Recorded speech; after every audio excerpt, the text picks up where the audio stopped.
ഞാനിപ്പോൾ ഉള്ളത് തെങ്ങിൻതടിയുടെ മുകളിലാണ്.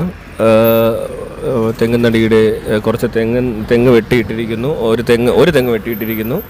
അപ്പോൾ അതിൻ്റെ അടി മുതൽ മുടി വരെയുള്ള ഭാഗങ്ങൾ ഇവിടെ ഉണ്ട്. ഓലയില്ല, എല്ലാം വെട്ടി കഷ്ണങ്ങളാക്കി ഇട്ടിരിക്കുന്നത് കണ്ടപ്പോൾ ഇതിൻ്റെ മുകളിൽ കയറിയിരിക്കണമെന്ന് തോന്നി.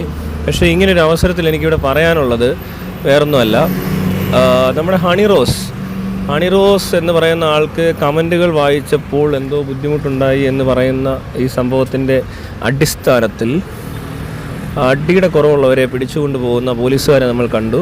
അതായത് സൈബർ ബുള്ളിയിങ് അല്ലെങ്കിൽ അവരുടെ പോസ്റ്റിൽ ലൈംഗിക ചുവയുള്ള കമൻറ്റുകൾ, അവരുടെ മാനസിക നില തെറ്റിക്കുന്ന തരത്തിലുള്ള കമൻറ്റുകളൊക്കെ ഇട്ടു എന്ന് പറയപ്പെടുന്നു. അവരെയൊക്കെ അറസ്റ്റ് ചെയ്യുന്നു. ഭയങ്കരമായ വാണിങ്ങൾ നടന്നുകൊണ്ടിരിക്കുകയാണ് കേട്ടോ, എല്ലാവരും ഒന്ന് ശ്രദ്ധിക്കണേ. അപ്പോൾ ഇതിനോടൊപ്പം ഞാൻ പലപ്പോഴും വീണ്ടും പറയുകയാണ്, ഈ ഹേമ കമ്മിറ്റി റിപ്പോർട്ട് എന്ന് പറയുന്ന ഈ സംഭവത്തിന് പ്രത്യേകിച്ചൊന്നും ചെയ്യാൻ പറ്റുന്നില്ല എങ്കിൽ ഇതിനകത്തൊക്കെ കൂടുതൽ ഇടപെടാതിരിക്കുന്നതായിരിക്കും ബുദ്ധി. എന്തും ആയിക്കോട്ടെ, ഇതും വേണം. പക്ഷേ അപ്പോൾ ഒരു കാര്യം ഞാൻ ചോദിക്കുന്നത്, ഈ ഹണി റോസ് എന്ന് പറഞ്ഞ ഈ ജീവിച്ചിരിക്കുന്ന ഈ മനുഷ്യ സ്ത്രീയോട് ഏറ്റവും അപമര്യാദയായി പെരുമാറിയത് ഈ സൈബർ ഇടത്തിലുള്ളവരാണോ? അപമര്യാദയായി പെരുമാറുക എന്ന് പറഞ്ഞാൽ പലതരത്തിൽ പെരുമാറാം. പിന്നെ പോട്ടെ, ഇനി നമുക്ക് ബോച്ച എടുക്കാം.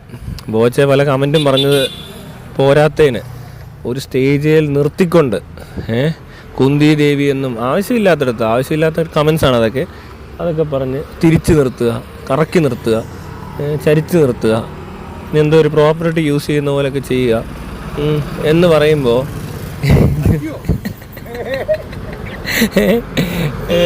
ചുമ്മാ അത് മോശമല്ല. അങ്ങനെയൊക്കെ ചെയ്തതിന് ഇല്ലാത്തൊരു പരാതി എങ്ങനെയായിരിക്കും ഈ കമൻറ്റ് വായിച്ചപ്പോൾ ഉണ്ടായത്? ഇത്രയും പേരുടെ മുന്നിൽ വെച്ച്, അതുപോലെ എല്ലാ മീഡിയയും കവർ ചെയ്യുന്ന സ്ഥലത്ത് വെച്ച് നിന്ന് കറങ്ങടി, കുനിഞ്ഞ് നിൽക്കടി, നിന്ന് കറങ്ങടി, ചാടിമ നിൽക്കടി, ചിക്കാഞ്ചി ഇത് പെണ്ണെ ചക്ക എന്നൊക്കെ ഉള്ള പോലെ എന്തെങ്കിലുമൊക്കെ ചെയ്യിക്കുക, ചാടിക്കുകയും തുള്ളിക്കുകയൊക്കെ ചെയ്യിക്കുമ്പോൾ അതിനൊക്കെ നിന്ന് തുള്ളുകയും ചാടുകയൊക്കെ ചെയ്യുന്ന കണ്ടപ്പോഴേ സാധാരണക്കാരനായ പാവപ്പെട്ടവൻ ചിലപ്പോൾ അതിനകത്ത് അങ്ങനത്തെ ഒരു കമൻറ്റ് ഇടാൻ പറ്റുന്നൊരു ഇടമാണ് എന്ന് ചിലപ്പോൾ തോന്നിക്കാണും.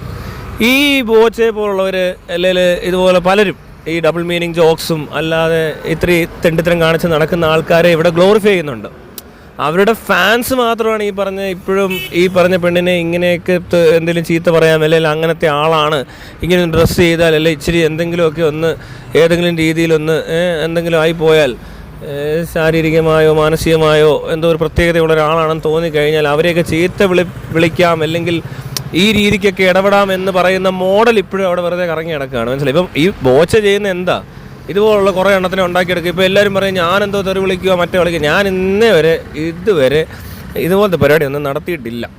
പിന്നെ അങ്ങനെ 1-2 പ്രാവശ്യം പണ്ട് ചെറിയ തോതിൽ അത് ആ കാണിച്ച പണി അതുപോലത്തെ ഒരു പണിയായതുകൊണ്ട് അതിനുള്ള റിപ്ലൈ പോലെ കൊടുത്തപ്പോൾ എന്നിട്ട് പോലും ഞാൻ ഡിലീറ്റ് ചെയ്തു. കുറച്ച് കഴിഞ്ഞപ്പോൾ എനിക്കത് ഭയങ്കര ബുദ്ധിമുട്ടായിട്ട് തോന്നി. ഇപ്പോൾ ലാസ്റ്റായിട്ടും കുറച്ച് വീഡിയോ ഒക്കെ ഞാൻ ഡിലീറ്റ് ചെയ്തു. കാരണം അത് വളരെ മോശമാണ്. അവരങ്ങനെ ചെയ്തെന്നും പറഞ്ഞുകൊണ്ട് നമ്മൾ ഒരുപാട് അത് പറഞ്ഞത് ശരിയായില്ലെന്നൊക്കെ എനിക്ക് തോന്നിയപ്പോഴാണ് ഞാൻ ഈ സാധനം ചെയ്യുന്നത്. അതുപോലെ ചെയ്യുന്ന പോലെ അല്ല ഇപ്പോൾ ബോച്ചയൊക്കെ ഇവരെ പ്രോത്സാഹിപ്പിക്കുന്നുണ്ട് ഒത്തിരി. അപ്പോൾ ഇയാളുടെ വലിയ ഫാൻസ് ഇയാളെ ഗ്ലോറിഫൈ ചെയ്യുമല്ലോ എല്ലാവരോടും. അപ്പോൾ അതുപോലെയൊക്കെ ആവാൻ ആഗ്രഹിക്കുന്ന ഇയാളുടെ ആരാധകർ വല്ലതും ആയിരിക്കും ഈ പറഞ്ഞ പെണ്ണിനെ ഇത്രയും തെറി വിളിച്ചതൊക്കെ. ഇയാൾ നിർത്തിക്കറക്കിയെങ്കിൽ അയാളുടെ ആരാധകർക്ക് വേണമെങ്കിൽ ഒന്ന് നിർത്തി പൊരിച്ചൂടെ? അപ്പോൾ അങ്ങനെയാണ് ഈ സംഭവം നടക്കുന്നത്. അപ്പോൾ ഇതിനിടയിൽ ഇപ്പോൾ പിടിക്കാനാണ് തല വെട്ടാനാണ് തല വെട്ടണം, അല്ലാതെ കൈയല്ല. ബാഹുബലി നിങ്ങൾ ഓർക്കുന്നില്ലേ? പെണ്ണുങ്ങളുടെ ദേഹത്ത് കൈ തൊട്ടാലെന്നോ ഏണ്ട് പറയത്തില്ല. അപ്പോൾ എന്തോ വെട്ടണ്ടേ? അപ്പോൾ ഇവിടെ ചുമ്മാ നഖം വെട്ടി കളിച്ചുകൊണ്ടിരിക്കുക. യഥാർത്ഥ തല അവിടെ നിന്ന് വീണ്ടും വിളയാടിക്കൊണ്ടിരിക്കുക. ഈ പരിപാടി നിർത്തണമെന്ന് ഞാൻ കഴിഞ്ഞിടയ്ക്കൊരു പെങ്കൊച്ചിനോട് അനാവശ്യമായി പറഞ്ഞതിന് നല്ലൊരു വീഡിയോ ഇട്ടാന്നു. പിന്നെയും വിടും. ബോച്ച ഈ പരിപാടി നിർത്തുന്നിടം വരെ ഇനി ആളുകൾ പലതും ചെയ്യേണ്ടി വരും. കാരണം ഇയാളുടെയൊക്കെ ആരാധകരാണ് ഇത് ബാക്കിയുള്ളവരൊക്കെ. മനസ്സിലായോ? അവർ പാവങ്ങളാ. ഇതൊക്കെ കണ്ടു പഠിക്കും ആൾക്കാർ. വലിയ പുള്ളിയല്ലേ ബോച്ച, ആരാ വലിയ സാധനമാണ്.